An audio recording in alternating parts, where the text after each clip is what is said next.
Olá, seja bem-vindo ao TRT das Gerais, um programa da Justiça do Trabalho de Minas. Hoje vamos mostrar as mudanças no Fundo de Garantia por Tempo de Serviço, o FGTS. Você sabe o que significa rejudicata? Sei não. Como que é? Rejudicata? O que é? TRT de Minas debate os impactos das novas tecnologias no cotidiano e na saúde do servidor. E no quadro Tradição e Trabalho, vamos mostrar o que é a falcoaria e como ela é usada nos dias de hoje. Tudo isso agora no TRT das Gerais.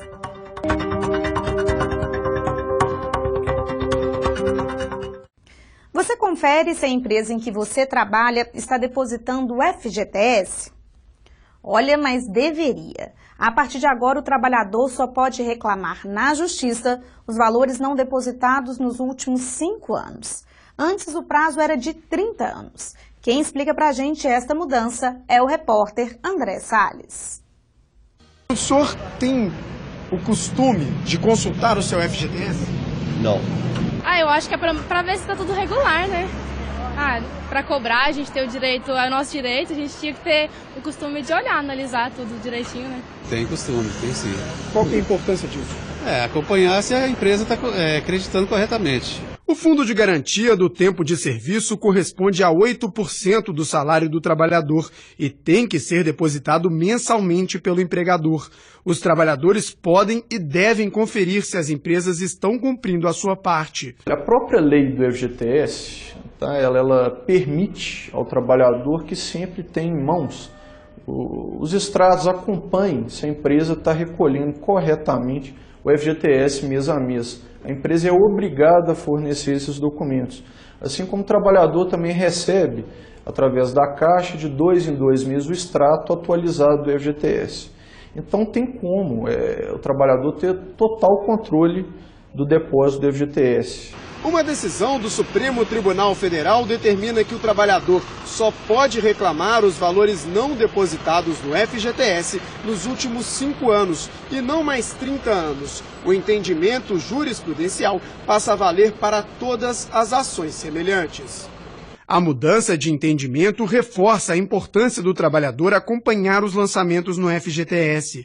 O fundo foi criado em 1967 pelo governo federal para proteger o empregado demitido sem justa causa.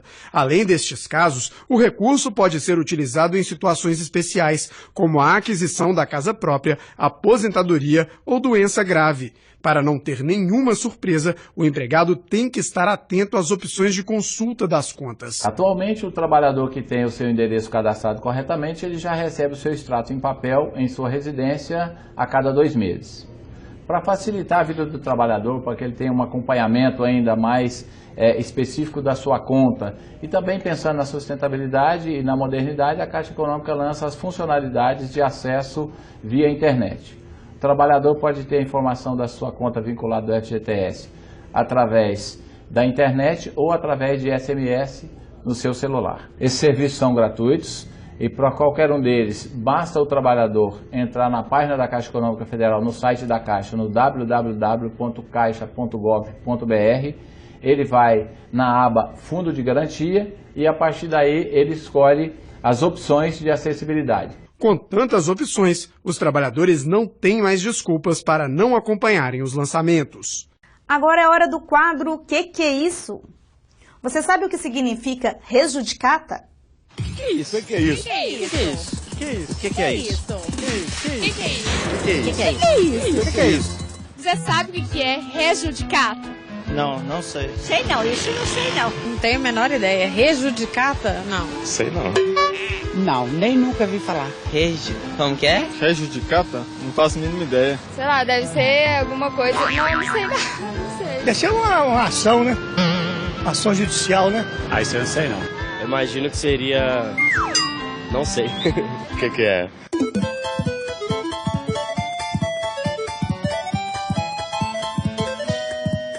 Essa expressão latina, tem um contexto, um conteúdo de determinar aquilo que já foi julgado.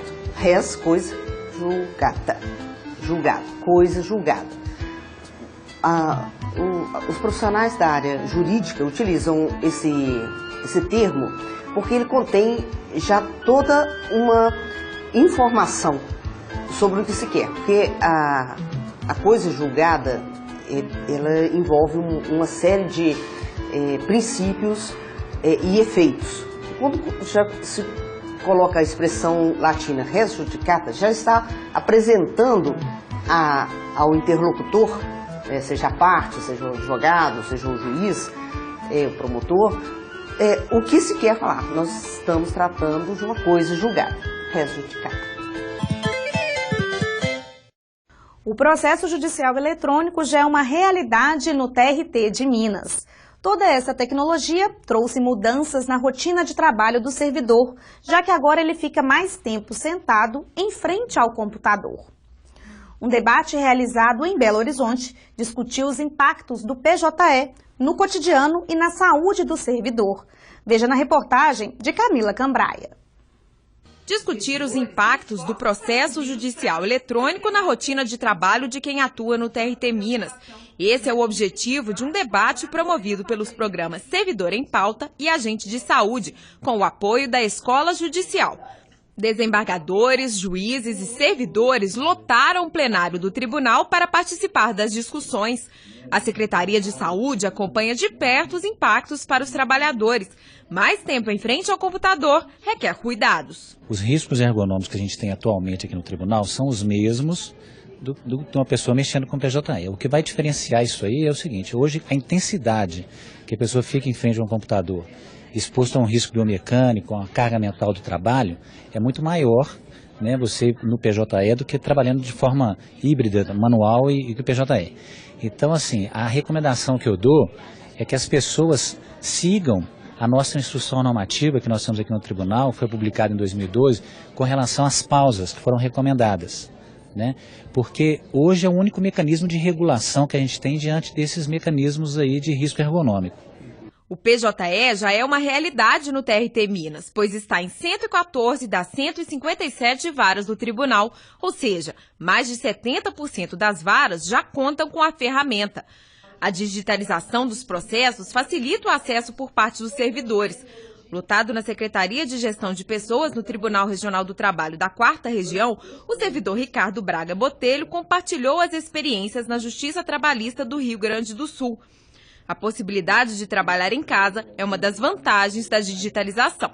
O impacto, principalmente na qualidade de vida do servidor, trazido pelas suas falas de que houve uma melhora de convívio com a sua vida pessoal, de conciliação com as suas famílias. A maioria do perfil são mulheres casadas e com filhos. Uma redução do tempo de deslocamento e do custo, tanto com o transporte, com vestimenta, com refeições que esse servidor teria.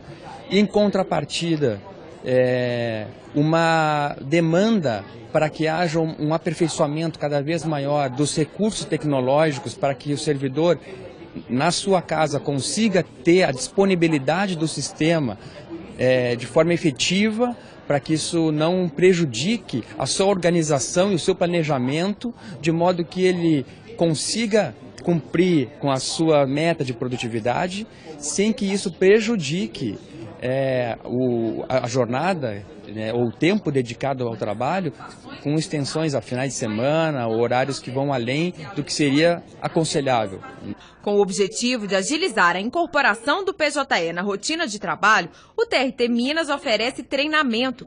Desde julho de 2014, servidores são capacitados a utilizar o PJE e se tornam agentes multiplicadores no tribunal. Nos treinamentos, a gente busca levar para esse servidor uma forma mais mais tranquila de transitar por esse sistema, de aprender essa nova ferramenta e que eles percebam que o trabalho deles não vai ser impactado de maneira negativa. Eles vão ter benefícios e esses benefícios vão ajudar a otimização do trabalho que já existe nas unidades. Com essa mudança de comportamento que nós todos teremos, do processo eletrônico, e nós temos que observar qual vai ser o impacto que isso vai ter nos nossos servidores, nos nossos juízes, nos advogados também, todas as pessoas, porque é um contato assim, direto com tela de computador, com teclado, e então é muito diferente. Se o papel antes tinha alergia respiratória, agora é problema visual, pode ser problema muscular, ortopédico. Então o tribunal tem que estar sempre atento a isso. Para preservar mais de 70 anos de história, a Justiça do Trabalho de Minas mantém um acervo com milhares de processos, muitos deles da década de 40.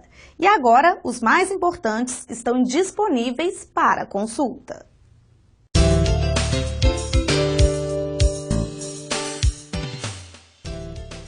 O Centro de Memória do TRT de Minas iniciou suas atividades com a inauguração da exposição da Memória da Justiça do Trabalho de Minas Gerais, em 1997. A proposta do Centro de Memória é substancialmente resguardar a memória da Justiça do Trabalho da Terceira Região. E esse resguardo é feito através de processos que têm significância histórica, fotografias também com significado histórico e que contam toda a nossa história, não só da história judiciária, mas também a história do comportamento social de cada época. Esse é o nosso objetivo. Por meio de convênios com entidades educacionais, a sociedade pode ter acesso ao acervo do Centro de Memória. Em 2002, o Centro de Memória foi integrado à Escola Judicial, como mais uma de suas unidades. E a partir daí, não só se desenvolveu um mecanismo de intercâmbio com as entidades culturais e também as entidades de ensino, para que nós pudéssemos proporcionar todo ao alunado interessado e também aos pesquisadores interessados este nosso acervo. O acervo documental da Justiça do Trabalho Mineira remonta ao tempo de sua criação, 1941. Entre fotografias e documentos, destaca-se a importância histórica e cultural dos processos judiciais trabalhistas. Aqui, no Laboratório de Atividades Judiciais, estão cerca de 400 mil processos tombados, disponíveis para consulta de estudantes e pesquisadores. Como fontes de registros únicos dessas relações entre capital e trabalho, os processos judiciais são parte importante da história da cidadania do Brasil. Contamos a história não só do Estado de Minas Gerais, mas também contamos todo o comportamento cultural de uma época, contamos todo o comportamento sindical de uma época, as doenças ocupacionais que ocorreram no período, enfim, é um campo muito vasto e muito rico para a pesquisa. E como parte desse resgate, o TRT das Gerais estreia um novo quadro. Nele, você vai conhecer uma série de casos antigos e curiosos que retratam a evolução dos direitos trabalhistas. É o caso de um processo de 1946, de autoria de músicos que trabalhavam para o Cassino da Pampulha, em Belo Horizonte. Quando o jogo foi proibido no país, o cassino teve que ser fechado e os músicos entraram na Justiça do Trabalho pleiteando direitos. Essas e outras histórias você vai acompanhar aqui no TRT das Gerais, no quadro Acervo Histórico. Não perca! E no próximo bloco você confere os destaques jurídicos do TRT de Minas. Seminário discute a participação dos sindicatos na administração da Justiça do Trabalho. E no quadro Tradição e Trabalho, uma atividade pouco conhecida no Brasil, a falcoaria. Não saia daí, daqui a pouco a gente está de volta.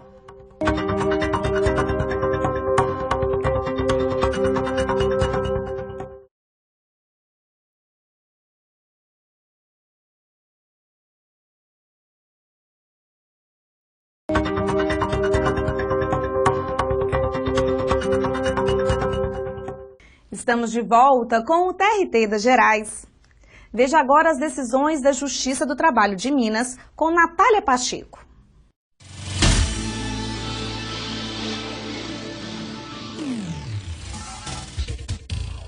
Justiça do Trabalho exclui multa de empresa que não cumpriu cota legal de vagas para pessoas com deficiência por ausência de interessados. A terceira turma do TRT de Minas manteve a sentença que declarou a nulidade do auto de infração emitido contra uma empresa de engenharia e excluiu a multa aplicada. A punição tinha sido dada em razão do descumprimento da cota de contratação de trabalhadores com deficiência ou reabilitados. De acordo com a desembargadora relatora Camila Guimarães Pereira Zeidler, as provas revelaram que a empresa vinha se esforçando para contratar empregados portadores de deficiência. A turma concluiu que a empresa só não conseguiu cumprir a lei porque não apareceram candidatos interessados.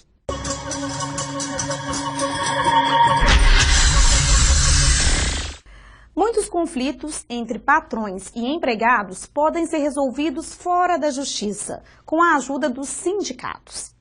Um seminário realizado em Belo Horizonte discutiu a participação sindical na administração da justiça.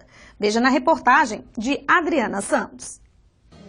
A participação dos sindicatos na administração da justiça foi tema de seminário promovido pela Escola Judicial do TRT de Minas, em parceria com a UFMG. O evento contou com a participação de magistrados do tribunal, além de acadêmicos e representantes de sindicatos. O juiz do trabalho, Antônio Gomes de Vasconcelos, foi um dos palestrantes. Ele destacou a importância dos núcleos intersindicais para a resolução de conflitos extrajudicialmente.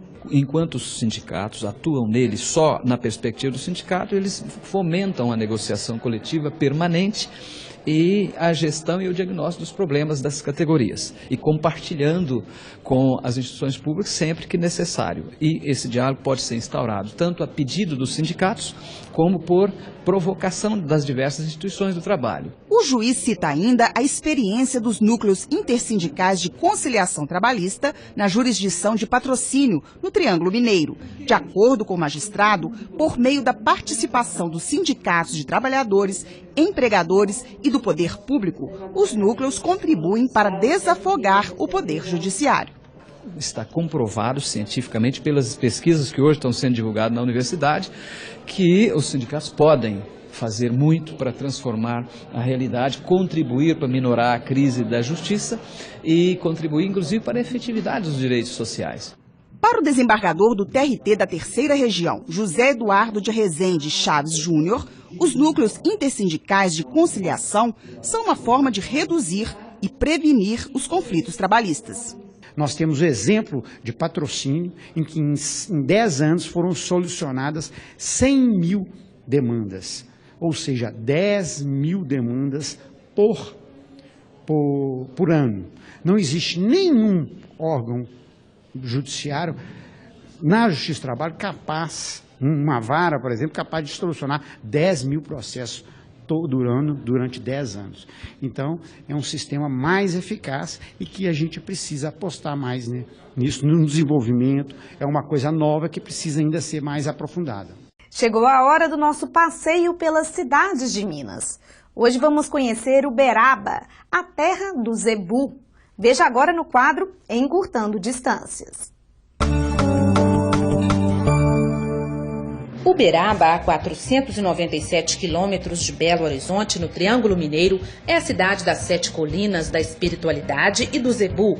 O município é um dos que mais crescem no país, com aproximadamente 300 mil habitantes. Se destaca pelo centro comercial dinâmico, agricultura produtiva e avançado parque industrial. A Justiça do Trabalho chegou a Uberaba em 1958, quando foi instalada a primeira vara. Atualmente, são 4 varas que funcionam neste prédio.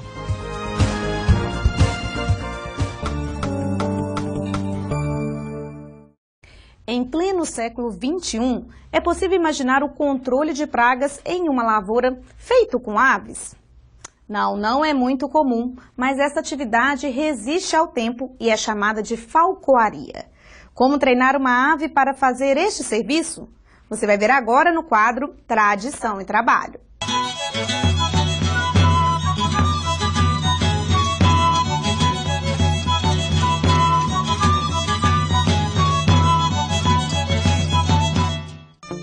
Garras afiadas, bico curvo e forte, visão e audição aguçadas.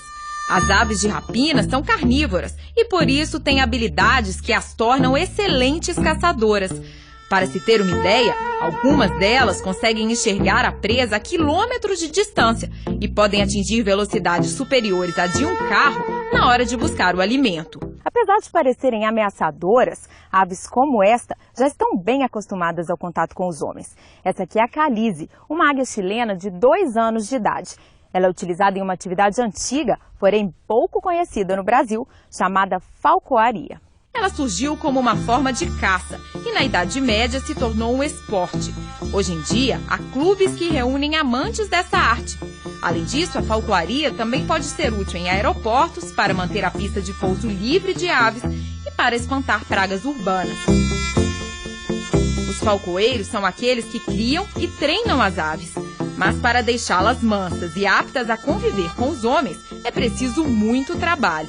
A águia é adquirida filhote mesmo, com 20, 30 dias até um mês. E passa por um processo de aclimatação com as pessoas. E isso vai demorar em torno de um ano e meio. A partir desse momento que ela está pronta para começar a ser treinada, praticando uns voos curtos para exercitar o animal. Então ele vai aumentando o vínculo com a gente. O que é aumentar um vínculo? Ele associar a gente com uma fonte que vai fornecer a comida para ele. Então toda vez que a gente chama, a gente oferece o alimento, que é o condicionamento do animal. Então ele começa a reconhecer você como treinador. A partir desse momento, ele começa a usar uma isca artificial para estimular o animal a capturar outros animais, que é o que ele faz naturalmente na natureza, a gente só estimula o instinto que ele já tem. A partir daí, começa o trabalho de fazer capturas de outros animais, que a gente chama de escape, né, para ele aprender a combater o animal, a segurar o animal, e depois já vai para o controle. Quando ela chega muito novinha para a gente, então ela começa a associar a espécie humana como fazendo parte do grupo dela. Então ela não vai ter o instinto de atacar uma pessoa. Nem na natureza eles atacam sem motivo. Na natureza vão se atacar para se defender ou defender o território de ninho. Além da dedicação, a falcoaria também demanda investimento. Uma ave dessas pode custar entre 3 e 10 mil reais. Esforço que, segundo este falcoeiro, vale a pena. Posso dizer que são parceiros, né? São da família. Além deles me gerar o sustento, eu tenho o prazer assim, enorme de estar com eles. Já são anos e anos que a gente tem esse trabalho, essa parceria de um com o outro. Então, é uma amizade mesmo que a gente tem. Apesar dele não me considerar assim, ele só me considera uma fonte de alimento. Mas eu considero ele um bom amigo. João Paulo é falcoeiro há 11 anos.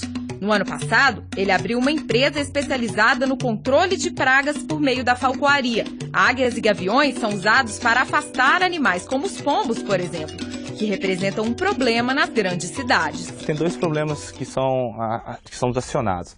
O primeiro é a transmissão de doença, né? Que esses pombos eles defecam no local, essa fezes ela seca e depois ela fica na atividade no ar. A pessoa respira e contrai uma série de doenças. Você tem doenças respiratórias, você tem meningite, você tem doenças que afetam o fígado, o coração, doenças de pombo que transmitem até mesmo cegueira. Então, esse, vamos dizer que é o principal trabalho que a gente tem, que é poder tirar os pombos do local, seja capturando ou simplesmente afugentando. Outro problema que tem é referente às fezes, que elas caem em determinados materiais e a fezes ela é muito corrosiva.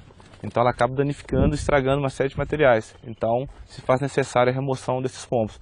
E o nosso trabalho ele tem uma vantagem muito grande, que é um trabalho sustentável. A gente está utilizando um recurso que já é natural, que está inserindo um predador no local. A gente não utiliza veneno. A gente está simplesmente dando continuidade à cadeia alimentar.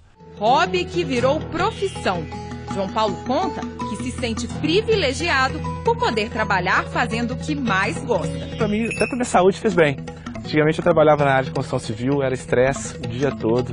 Hoje não, já saio com a maior satisfação. Hoje eu acordo cedo para trabalhar, tranquilo.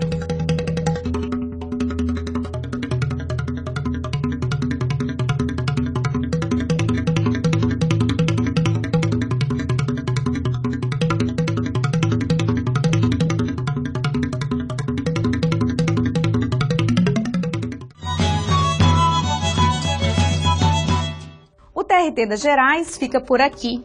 Assista a reprise deste programa toda terça e quinta-feira às 10 horas da noite e sexta-feira às 10h30 da manhã, aqui mesmo na TV Justiça. Você também pode acessar a nossa programação no site trt3.jus.br. Estamos também no YouTube, Facebook e no Twitter. Semana que vem a gente volta com mais notícias de Minas. Até lá!